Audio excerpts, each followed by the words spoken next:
السلام علیکم، میرے چینل کا نام لائف چینجنگ ہے اور آج ہم پروفیٹ اسماعیل علیہ السلام کا واقعہ سنیں گے۔ اگر آپ میرے چینل پر نیو ہوں تو پلیز سبسکرائب کر لیں تاکہ آپ سے کوئی بھی پروفیٹ سیریز مس نہ ہو۔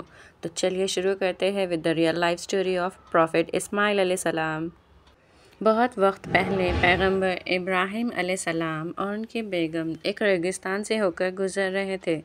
وہ کئی دنوں تک سفر کرتے رہے اور وہ ایک دن ایک شیطان بادشاہ کے علاقے میں پہنچے۔ شیطان بادشاہ کو جب پیغمبر کی خوبصورت بیگم کے بارے میں پتہ چلا تو اس نے انہیں لے جانا چاہا اور اس لیے اس نے اپنے کچھ سپاہی پیغمبر کو لانے کے لیے بھیجے۔ سپاہی پیغمبر کو بادشاہ کے سامنے لے آئے۔ تمہارے ساتھ یہ عورت کون ہے؟ شیطان بادشاہ نے پوچھا۔ پیغمبر نے جواب دیا کہ وہ ان کی بہن ہے۔ پھر شیطان بادشاہ نے پیغمبر سے سارہ کو اس کے سامنے لانے کے لیے کہا۔ وہ بولا کہ وہ اس خوبصورت عورت سے ملنا چاہتا ہے جس کا ذکر اس کی پوری ریاست میں ہو رہا ہے۔ پیغمبر اپنی بیگم کے پاس گئے اور بولے، بادشاہ تم سے ملنا چاہتے ہیں۔ اسے بالکل بھی یہ مت بتانا کہ تم میری بیگم ہو کیونکہ میں اسے کہہ چکا ہوں کہ تم میری بہن ہو۔ پیغمبر نے اپنے بیگم سے کہا۔ جب سارہ علیہ السلام بادشاہ کے محل پہنچے تو بادشاہ اس کی خوبصورتی دیکھ کر حیرت میں پڑ گیا اور اس نے اسے پکڑنے کی کوشش کی، لیکن جیسے ہی وہ سارہ علیہ السلام کے آگے ہاتھ بڑھاتا اس کے ہاتھ سخت ہو جاتے اور وہ انہیں ہلا بھی نہ پاتا۔ شیطان بادشاہ گھبرا گیا اور اس نے سارہ علیہ السلام سے التجا کی، اللہ سے میرے لیے پناہ مانگو اور میں تمہیں کوئی نقصان نہیں پہنچاؤں گا۔ جب سارہ علیہ السلام نے اللہ سے گزارش کی تو بادشاہ کے ہاتھ ٹھیک ہو گئے، لیکن جس پل بادشاہ کو یہ لگا کہ اس کے ہاتھ اب ٹھیک ہو گئے ہیں، اس نے پھر سے سارہ علیہ السلام کے ساتھ بدتمیزی کرنے کی کوشش کی اور دوسری بار اس کے ہاتھ پھر سے ایک دم سے جم گئے اور وہ انہیں بالکل بھی ہلا نہیں سکتا تھا۔ اللہ سے میرے لیے معافی مانگو، میں دوبارہ تمہیں کوئی نقصان نہیں پہنچاؤں گا، بادشاہ نے کہا۔ سارہ علیہ السلام نے پھر سے اللہ سے التجا کی اور ایک بار پھر بادشاہ کے ہاتھ درست ہو گئے۔ اب بادشاہ کو احساس ہوا کہ سارہ علیہ السلام کوئی عام عورت نہیں ہے، لہٰذا اس نے سارہ علیہ السلام کو ایک تحفہ دیا۔ اس نے انہیں ایک عورت سونپی جس کا نام ہاجرہ تھا اور پھر وہ واپس گھر لوٹ آئے۔ جب سارہ علیہ السلام گھر لوٹے تو پیغمبر نے ان سے پوچھا کہ کیا ہوا؟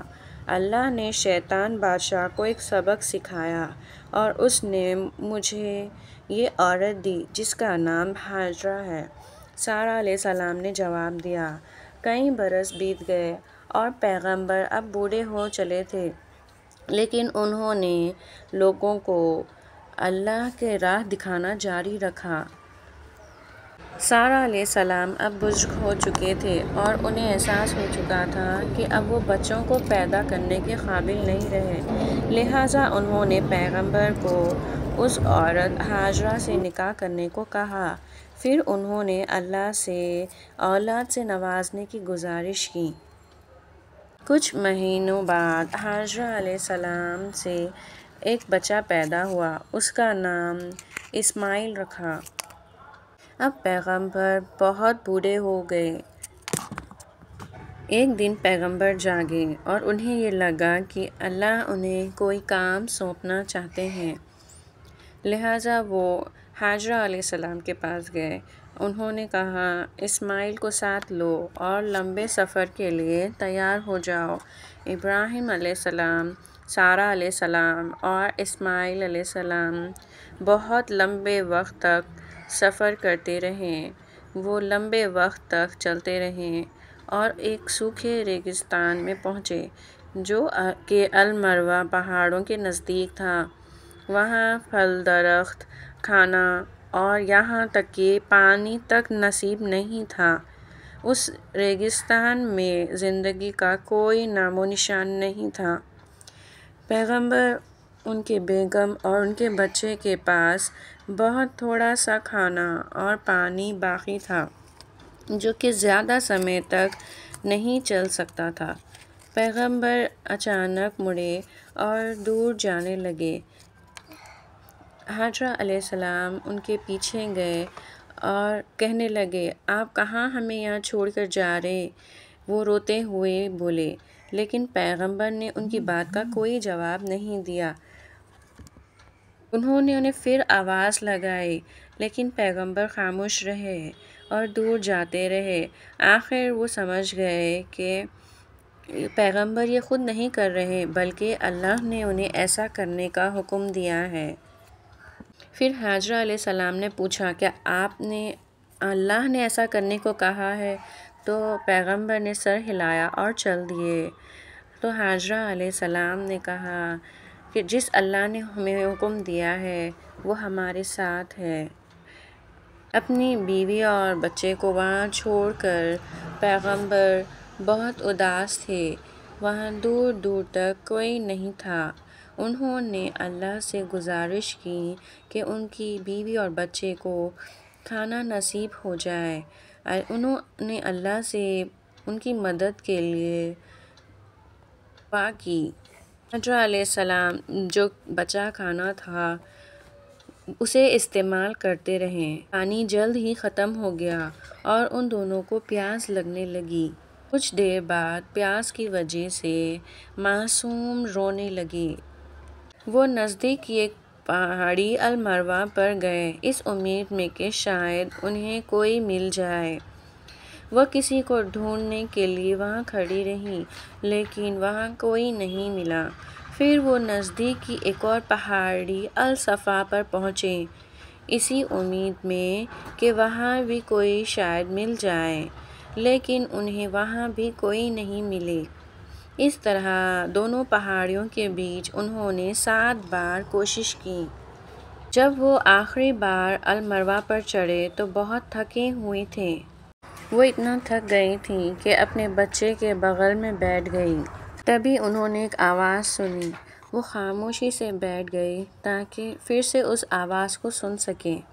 جب انہوں نے پھر سے وہ آواز سنی تب انہوں نے کہا، آپ جو بھی ہوں، مجھے آپ کی آواز سنائی دی ہے، کیا آپ میری مدد کریں؟ اور تبھی انہوں نے ایک فرشتے کو زمین کھودتے ہوئے دیکھا۔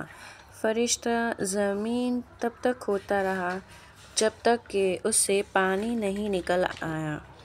یہ ایک معجزہ تھا۔ جب انہوں نے پانی دیکھا تو اس کی طرف دوڑیں اور اس کو چاروں طرف پتھروں سے روکنے کی کوشش کرنے لگیں۔ انہوں نے اپنی ہتھیلیوں میں پانی لیا اور پی لیا۔ پھر انہوں نے اپنی مشق کو پانی سے بھرا اور اپنے بچے کی طرف دوڑی۔ یہ جگہ جہاں پانی نکلا اسے زمزم کہا جاتا ہے۔ کچھ روز بعد کچھ لوگ مکہ کی طرف سفر کر رہے تھے۔ انہوں نے المروہ پہاڑی کے ارد گرد ایک پرندے کو اڑتے دیکھا تو انہوں نے سوچا کہ یہ پرندہ پانی کے لیے یہاں ہے۔ لہٰذا وہ المروہ کی طرف چل پڑے۔ جب وہ وہاں پہنچے تو پانی کے نزدیک ایک عورت اور ایک بچے کو بیٹھا دیکھ کر حیرت میں پڑ گئے۔ کیا ہم یہاں رک کر پانی پی سکتے ہیں؟ انہوں نے ان سے پوچھا۔ حاجرہ علیہ السلام نے کہا، ہاں، اور انہوں نے زمزم سے پانی پی لیا۔ انہی کی طرح دوسرے لوگ بھی المروہ آئے اور وہاں بس گئے۔ پوری وادی اب آباد ہو گئی۔ حاجرہ علیہ السلام اور ان کا بیٹا اب اکیلے نہیں تھے۔ اسماعیل علیہ السلام بڑے ہو گئے اور ان سے عربی سیکھنے لگے جو المروہ میں رہ کے بس گئے تھے۔ وہ ایک ذہین لڑکے تھے۔ ان کی خوبیوں اور خاصیتوں کے چلتے لوگ ان کی تعریف کرتے۔ وہ مسلسل اپنے والد کے بارے میں سوچتے۔ انہیں یقین تھا کہ ایک نہ دن ان کے والد آئیں گے۔ ابراہیم علیہ السلام نے اپنی بیوی اور بیٹے سے ملنے کے لیے مکہ آنے کا فیصلہ کیا۔ اسماعیل علیہ السلام نے اپنے والد کو دیکھے تو ان کی طرف دوڑے اور زور سے اپنی باہوں میں جکڑ لیا۔ انہیں اپنی آنکھوں پر یقین نہیں ہو رہا تھا۔ ایک طویل عرصے کے بعد اپنے والد کو دیکھ کر وہ بہت خوش ہو گئے۔ یہ ان لوگ کے لیے خوشیوں کے دن تھے۔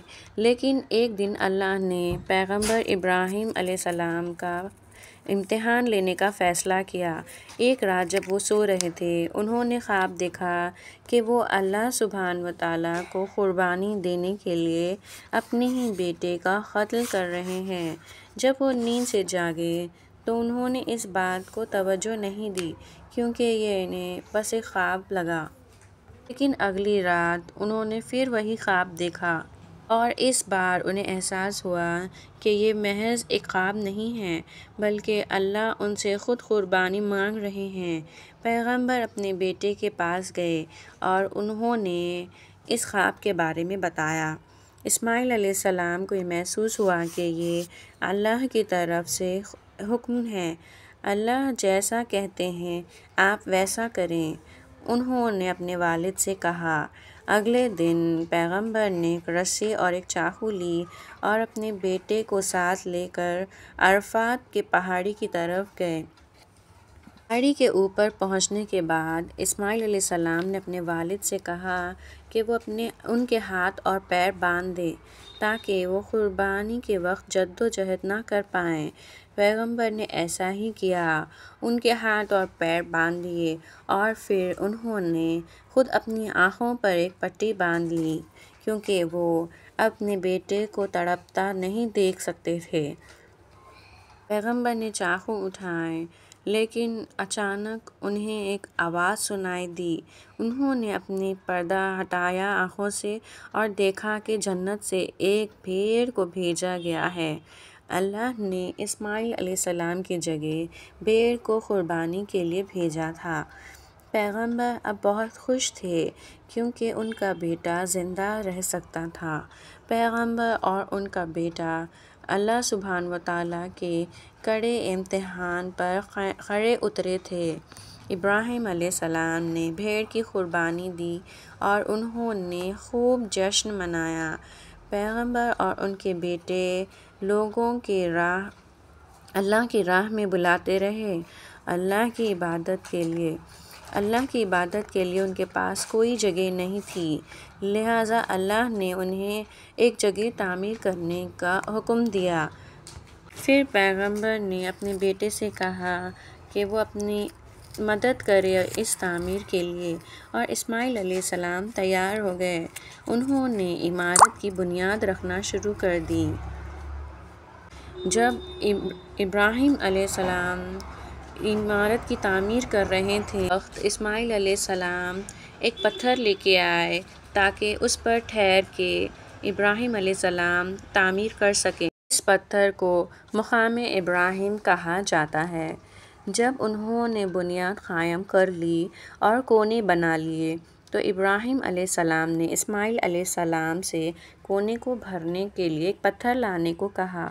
میں بہت تھکا ہوا ہوں، اسماعیل علیہ السلام نے کہا۔ لیکن ابراہیم علیہ السلام کے ضد کرنے پر اسماعیل علیہ السلام پتھر ڈھونڈنے چلے گئے۔ اسی دوران ایک فرشتہ پیغمبر کے لیے ایک پتھر لے کر آئے۔ فرشتے نے بتایا کہ یہ پتھر خود آدم علیہ السلام جنت سے لے کر آئے تھے۔ شروعات میں یہ پتھر سفید تھا، پر زمین پر لوگوں کے گناہوں کی وجہ سے اس کا رنگ دھیرے دھیرے کالا پڑ گیا۔ اسماعیل علیہ السلام جب لوٹ کر آئے تو وہ پتھر دیکھ کر حیران ہو گئے۔ انہوں نے اپنے والد سے پوچھا، یہ کہاں سے آیا؟ انہوں نے کہا، اسے وہ لے کر آئے ہیں جو کبھی نہیں تھکتے۔ آخر میں انہوں نے کعبہ کی تعمیر کو انجام دیا۔ انہوں نے اللہ سبحانہ وتعالیٰ سے اپنا کام قبول فرمانے کی دعا کی۔ اللہ اپنے حکم کی تعمیر سے بہت خوش تھے اور انہوں نے اسے عوام کے لیے ایک دینی مقام قرار دیا۔ لوگ وہاں گھماؤدار پہاڑی راستوں اور وادیوں سے ہوتے ہوئے پیدل یا اونٹوں سے پہنچتے۔ پیغمبر اب بوڑھے ہو چکے تھے اور ان کے بیگم سارہ علیہ السلام بھی۔ ایک دن وہ مکان کے باہر بیٹھے ہوئے تھے، تبھی انہیں اپنی طرف آتے 3 آدمی نظر آئے۔ دراصل وہ 3 لوگ اللہ سبحانہ وتعالیٰ کے بھیجے ہوئے فرشتے تھے۔ پیغمبر نے ان کا خیر مقدم کیا اور انہیں کھانا کھلایا۔ اجنبی اندر آئے اور کھانے کے لیے بیٹھ گئے۔ پیغمبر نے انہیں بھنا ہوا گوشت پروسا، پر اجنبیوں نے اسے ہاتھ تک نہیں لگایا۔ پیغمبر کچھ گھبرا گئے۔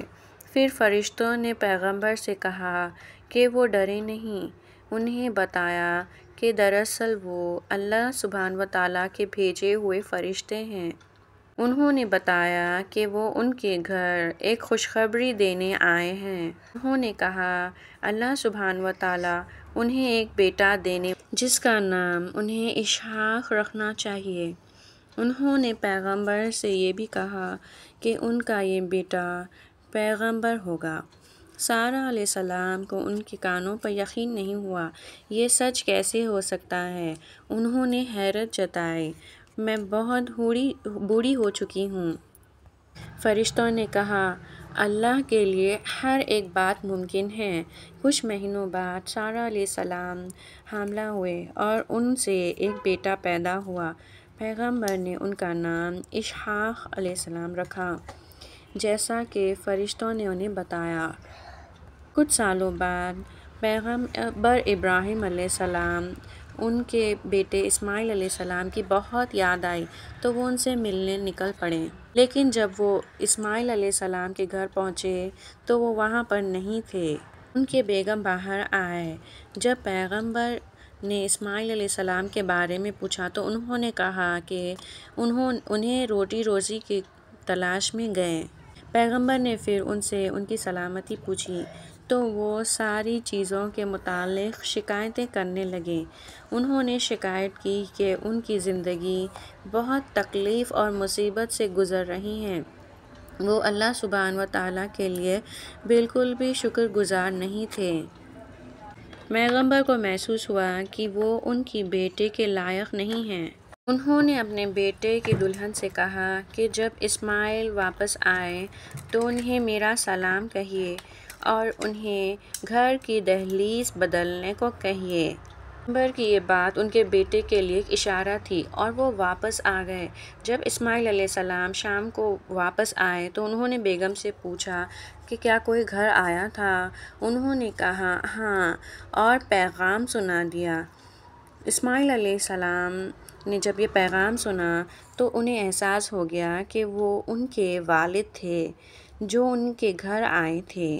وہ اس پیغام کے پیچھے چھپے مقصد کو جان گئے اور انہوں نے اپنی بیگم سے کہا کہ وہ میرے ابا تھے اور انہوں نے تمہیں طلاق دینے کی صلاح دی ہے، تم اپنے گھر واپس چلے جاؤ۔ ان کی بیگم اپنے گھر واپس چلے گئے اور اسماعیل علیہ السلام نے دوسرا نکاح کر لیا۔ کافی وقت بعد پھر پیغمبر کو اپنے بیٹے کی یاد آئی۔ پھر ان کے گھر گئے۔ جب وہ پہنچے تب دروازے پر ان کی نئی بیگم تھیں۔ پیغمبر نے ان سے وہی سوال کیے جو پہلی بیوی سے پوچھے تھے، لیکن اس بار ملے جوابوں سے پیغمبر کو احساس ہوا کہ ان کے بیٹے کی دوسری بیگم ایک نیک دل عورت ہے جو اپنے آس پاس کی ہر مہیا چیز کے لیے اللہ کا شکر ادا کرتی ہے۔ پیغمبر بہت خوش ہوئے۔ انہوں نے کہا جب تمہارے شوہر گھر واپس آئیں تو انہیں میرا سلام کہنا اور انہیں یہ بھی کہنا کہ وہ اپنے گھر کی دہلیز یوں ہی قائم رکھیں۔ اس خفیہ پیغام کو دینے کے بعد وہ واپس لوٹ گئے۔ انہوں نے اپنے بیگم سے پوچھا کہ کوئی آیا تھا تو ان کی بیگم نے پوری بات بتائی اور پیغام سنا دیا۔ اسماعیل علیہ السلام بہت خوش ہوئے۔ انہوں نے کہا وہ میرے والد تھے اور گھر کی وہ دہلیز آپ ہو۔ انہوں نے کہا ہے کہ میں تمہیں ہمیشہ قائم رکھوں۔ پیغمبر ابراہیم علیہ السلام لوگوں کو 175 سالوں تک اللہ کی راہ دکھاتے رہے۔ یہ تھا اسماعیل علیہ السلام اور ان کی زندگی کا واقعہ، اور ان کے ساتھ ان کے والد کا ذکر بھی کیا گیا ہے۔ اور یہ بتایا گیا ہے کہ وہ دونوں کس آزمائشوں پہ اللہ کو راضی کرتے رہے ہیں ہمیشہ۔ امید ہے آپ کو یہ واقعہ پسند آیا ہو۔ نیکسٹ آپ کون سے پروفٹ کا واقعہ سننا چاہیں گے اور آپ کو یہ واقعہ کیسا لگا کامنٹ میں بتائیں۔ ملتے ہیں نیکسٹ ایپیسوڈ کے ساتھ، تب تک کے لیے اللہ حافظ۔